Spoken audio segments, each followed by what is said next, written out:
ओम ब्रह्मविदाप्नोति पराम् तदेशाभ्युक्ता सत्यं ज्ञानमनन्तं ब्रह्म यो वेद निहितं गुहायां परमे व्योमन् सोऽश्नुते सर्वान् कामान् सः ब्रह्मणा विपश्चितेति ब्रह्मणा विपश्चितेति।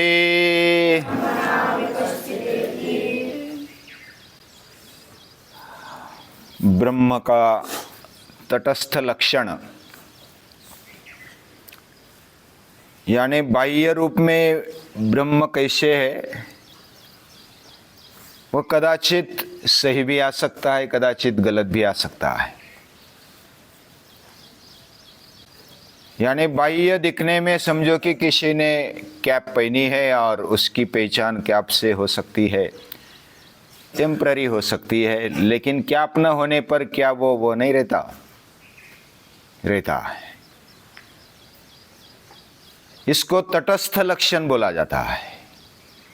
और दूसरा है स्वरूप लक्षण, मतलब उसका रूप क्या है वो कभी बदलता नहीं।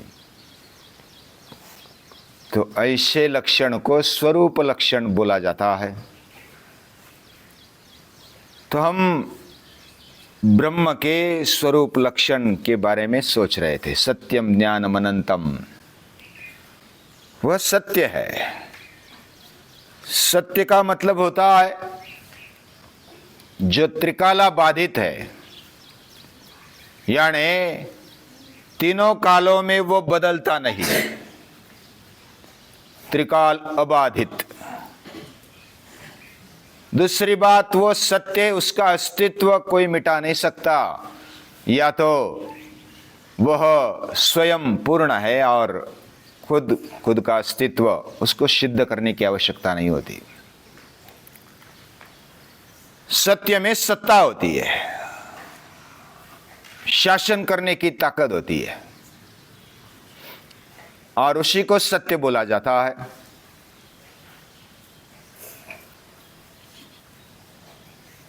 सत्य ये ब्रह्म का रूप है, स्वरूप है, स्वरूप लक्षण है। दूसरा वो ज्ञानम है, और तीसरा वो अनंत है, उसको कोई सीमा नहीं।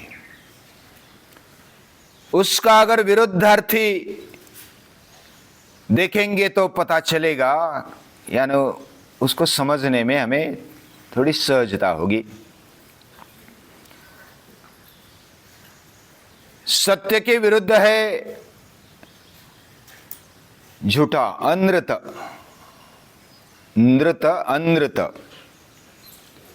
और अनृत की परिभाषा कैसे हो सकती है,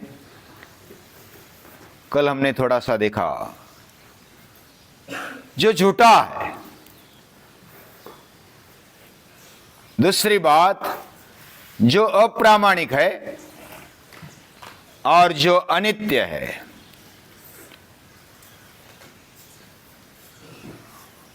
और भी सत्य के विरुद्ध अगर शब्द ढूंढेंगे तो वो असत्य, या तो ज्ञान के विरुद्ध जड़, और अनंत के विरुद्ध लिमिटेड, मर्यादित। वो मर्यादित नहीं है, वह जड़ नहीं है, वह झूठा नहीं है, अनृत नहीं है। अभी झूठा मतलब उसको जो है उसको नकारने की किसी की ताकत नहीं। जैसे हमने उदाहरण देखा था, गुरुत्वाकर्षण, जो महान शास्त्रज्ञ हो गए न्यूटन, उन्होंने शोध लगवाया। ऐसा हम पढ़ाई करते हैं, जानते हैं। लेकिन क्या उसके पहले गुरुत्वाकर्षण नहीं था? शोध लगवाने के बाद ही गुरुत्वाकर्षण शुरू हो गया? वो तो पढ़ाई था। उसका वो रूप है, उसका वो स्वरूप है। और झूठ को कोई नकार नहीं सकता, कोई भी उसको टेस्ट कर सकता है, कोई भी उसको अनुभव में ले सकता है। और उसमें हमने और देखा था, जो अनृत क्या है, जो झूठा है, जो अप्रामाणिक है।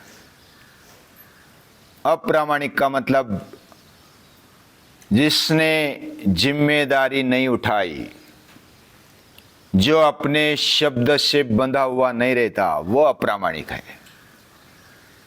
भगवान या तो ईश्वर शब्द के पक्के हैं, वह कभी शब्द तोड़ते नहीं। वो अप्रामाणिक भी नहीं है, प्रामाणिक है। उन्होंने हमें संभालने का जो वचन दिया हुआ है, हमें संभालता है, रात दिन संभालता है। किसी के माँ बाप न होने पर भी वो संभालता है। जैसे हमने शकुंतला का उदाहरण देखा, यानी जिसको जन्म से ही त्याग दिया, ऐसी शकुंतला, शकुंत पंछियों ने उसका संभाल किया है। भगवान ने प्रेम भर दिया।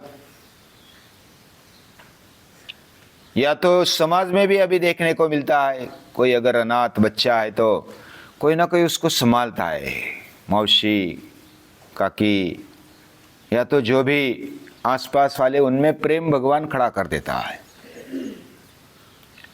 और वो छोटे से बड़ा भी होता है। जिसको ऐसा लगता है कि अभी कुछ सुरक्षा की आवश्यकता नहीं है, बहुत ही तगड़ी सुरक्षा है, फिर भी वो मरता है कि नहीं मरता। और जो ऐसा लगता है कि अभी उसका कोई आश्रय नहीं है, मरने वाला है अभी, वो भी कभी कभी बचता है। तो संभालने वाला वही है, वह शब्द का पक्का है, वह अप्रामाणिक नहीं है। हमारा जीवन जो चलता है, कुछ भगवान ने आश्वासन देके रखे हैं।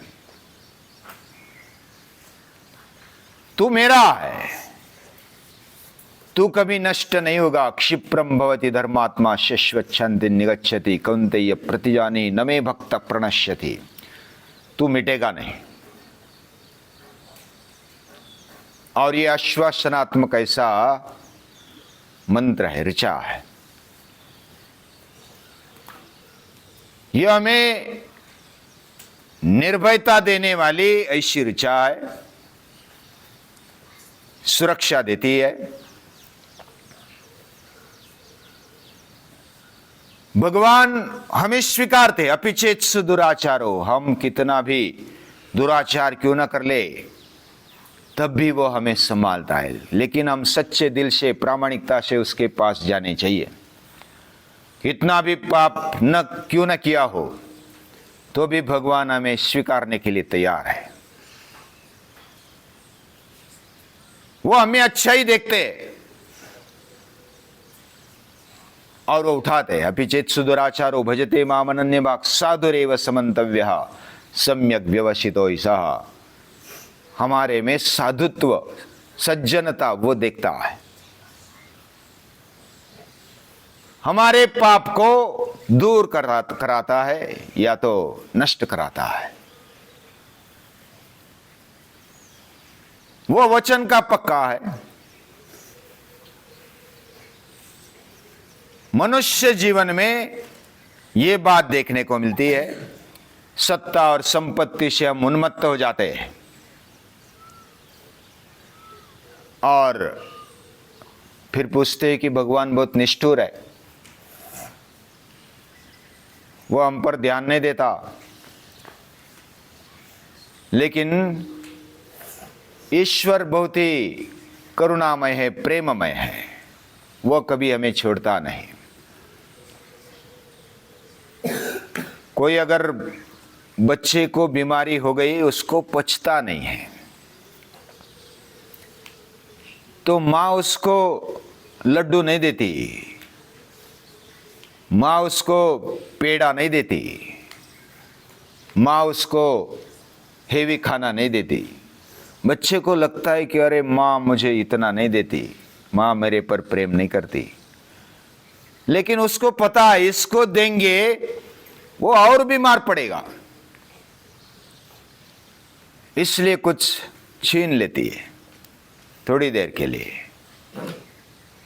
लेकिन वो हमारे हित के लिए है, हमारे भले के लिए है। कोई भी बच्चा सुरक्षित रहे, हमारे अंदर भी कोई उन्मत्तता आ जाए, पैसा मिलता है लेकिन हमें पचता नहीं, हम उन्मत्त हो जाते हैं, तो भगवान थोड़ी देर के लिए हमें भिखारी बना देता है, धन छीन लेता है। उस समय भी हम प्रामाणिकता से बने रहे, भगवान पर श्रद्धा रखे, विश्वास रखे। उसने हमारे भले के लिए ही दिया हुआ है, नहीं दिया हुआ, जो भी स्थिति दी है वह कल्याण के लिए है। किसी किसी को लगता है कि मैं अभी अच्छा बनना चाहता हूं, मैं अभी बहुत ही सज्जन बनना चाहता हूं, मैं अपने जीवन में कुछ करना चाहता हूं, मैं अभी उपनिषद सुनूंगा, मैं अभी अभ्यास करूंगा। और अभ्यास करते करते कुछ दिन हो जाते हैं, 5 दिन हो गए, 10 दिन हो गए, तो वह पूछता है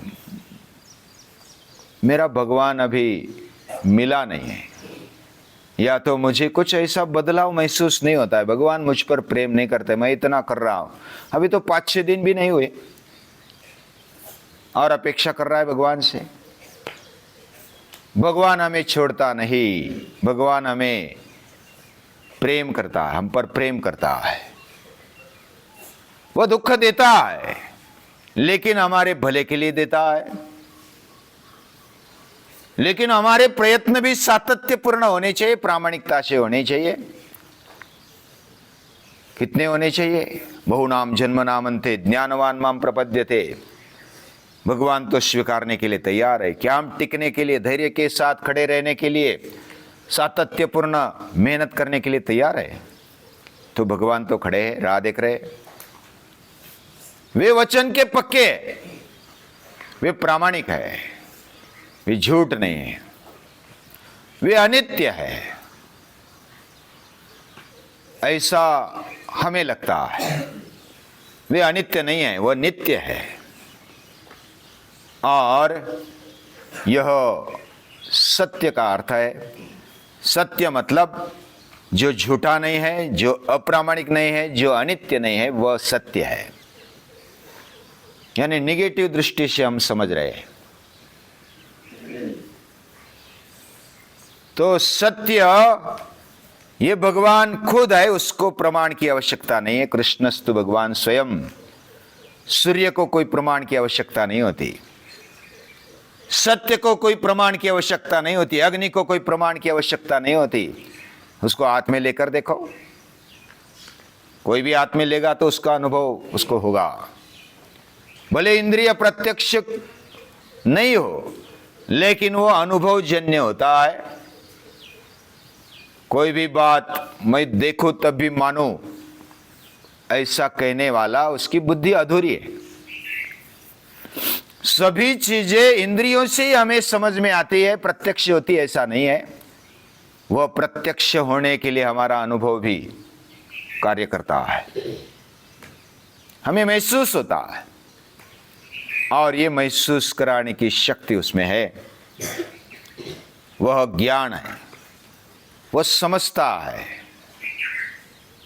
हमें ऐसा लगता है कि भगवान कुछ समझते नहीं है, लेकिन वो सब कुछ देखते हैं, समझते हैं। हमारा पूरा जीवन वो देखते हैं, कौन कितना गहरा है, कौन कितना गड्ढे में है, वो सब देखता है। लेकिन वो राह देखता है, वो परीक्षा लेता है, क्या ये सचमुच मुझे भजता है, क्या प्रामाणिकता से वो मेरे पास आता है, ऐसा वो टेस्ट लेता है, यानी धैर्य की परीक्षा लेता है। क्या हम धैर्यवान हैं? तो वह कभी अपना वचन तोड़ता नहीं, वह कभी अप्रामाणिक नहीं होता, वह कभी झूठा नहीं है, वह नित्य है, वह अनित्य नहीं है। जैसे ये सृष्टि भी अनित्य नहीं है, वह नित्य है, लेकिन वो तो बदलती है, नित्य नहीं लगती। ये बाह्य दृष्टि से नित्य नहीं लगती, अनित्य लगती है, लेकिन वो प्रवाह नित्य है। जैसा कोई तीर्थ क्षेत्र में जाता है, काशी जाता है या तो हरिद्वार जाता है, उधर गंगा बहती है। हम ऐसा बोलते हैं कि हमारे माता पिता दादा दादी हरिद्वार आए थे, इसी नदी में नहाए, इसी गंगा में वो नहाए, लेकिन उस समय की गंगा तो बह चुकी, पानी तो बस आया और निकल गया, गंगा बदल गई।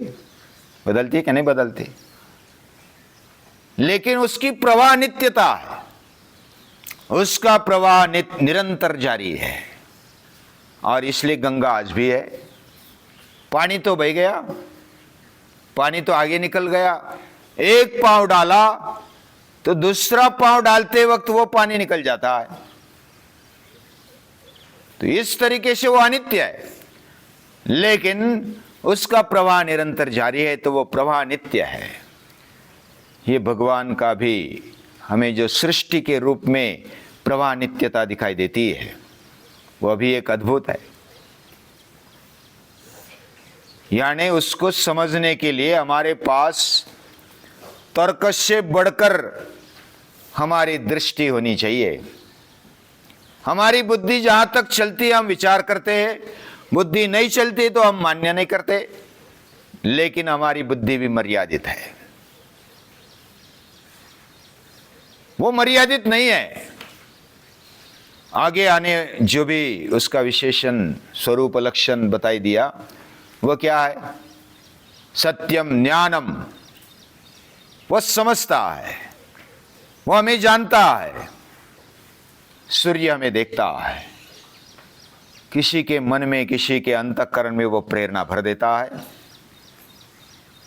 हमें ऐसा लगता है कि हम एक दूसरे की चिंता करते हैं, हमारा संभाल हो जाता है। माता पिता हमारी चिंता करते, हमारा संभाल हो जाता है, हम संभले जाते हैं। लेकिन माता पिता को भी और हमें भी संभालने वाला वही है। हम अगर बीमार पड़ते हैं तो किसी न किसी रूप में हमें मदद मिलती है। कोई व्यक्ति आ जाता है, कोई पशु पंछी आ जाता है, कोई वनस्पति आ जाती है, कोई पेड़ पौधे आ जाते हैं हमारी मदद के लिए, हमारी बीमारियां हटा देते हैं। वो जागृत है, वो किसी न किसी रूप में हमें मदद रूप होता है। वो जानता है कि इसको इसकी आवश्यकता है और परिणाम मिलता है। हमारा जीवन वो देखता है, उसको हम समझ नहीं पाते, उसका वर्णन भी नहीं कर पाते। अशितगिरि समम शात कज्जलम सिंधु पात्रे सुरतरुवर शाखा लेखनी पत्र मुर्वी, कितना भी वर्णन किया जाए तो सरस्वती माता भी उसका वर्णन करने के लिए बैठे तो भी उसका वर्णन नहीं किया जा सकता। समंदर की शाही की जाए तो भी उसका वर्णन पूरा नहीं हो सकता। इतना वो अमर्याद है। अनंतम सत्यम ज्ञानम अनंतम, अमर्याद है, उसका प्रेम भी अमर्याद है। हमें ऐसा लगता है कि हम खाते पचता है, लेकिन हमारा सभी का एक साथ पचता है। कौन पचाता है? पचाम्यन्नम चतुर्विधम, मैं 4 प्रकार का अन्न पचाता हूं, केवल एक का नहीं पचाता हूं, सभी का पचाता हूं। जानवरों का पचाता हूं, मनुष्यों का पचाता हूं, जीव जंतुओं का पचाता हूं, सभी का पचाता हूं। एक साथ इतना पचाना कितनी शक्ति है, अमर्याद है, हम विचार नहीं कर सकते। सभी का हृदय अभिसरण चलता है, सभी का एक साथ चलता है। किसी का रुक गया, किसी का चल गया, ऐसा नहीं है, सभी का चलता है। सभी का हृदय चल रहा है, सभी के फेफड़े चल रहे हैं, सभी की सांस चल रही है, सभी की एक साथ चल रही है। एक का रह गया, एक का चल रहा है, ऐसा नहीं है, सभी का चल रहा है। उसकी शक्ति अमर्याद है, वो अनंत है। वह कितना बड़ा है, कोई कोई पूछते हैं, यानी हर कोई पूछता है, मैं भी पूछता था, लेकिन अभी मौन होने लगा। ये सृष्टि कैसे निर्माण हो गई, ऐसा जब पूछते हैं तो लास्ट में प्रश्न आता है, भगवान ने निर्माण की, ईश्वर ने निर्माण की। फिर प्रश्न आता है, ईश्वर किसने निर्माण किया? फिर जिनको पता है कि ईश्वर तो स्वयंभू है, वो तो मौन हो जाते हैं, उनकी वाणी बंद हो जाती है। जो अज्ञानी, उनकी वाणी बड़बड़ करती है, वे बकवास करते हैं, हमारी बुद्धि वहां तक नहीं जाती। भगवान ने जो भी निर्माण किया है, तो भगवान ने किसको निर्माण किया? भगवान को किसने निर्माण किया? उधर हमारी बुद्धि कुंठित हो जाती है, हमारी मर्यादा है। यह विश्व कितना बड़ा है, साधारण भौतिक विश्व भी हम देख नहीं पाते, हम अंदाजा भी नहीं लगा पाते। यानी ये पृथ्वी है, ये सूर्यमाला है, ये आकाश गंगा है, ये दीर्घिका है, ऐसी कितनी सारी दीर्घिकाएं है, पता नहीं कितनी है, असंख्य है। और कितनी दूर है, कितना दूर आकाश है, पता नहीं है। उसमें सब कुछ समा सकता है।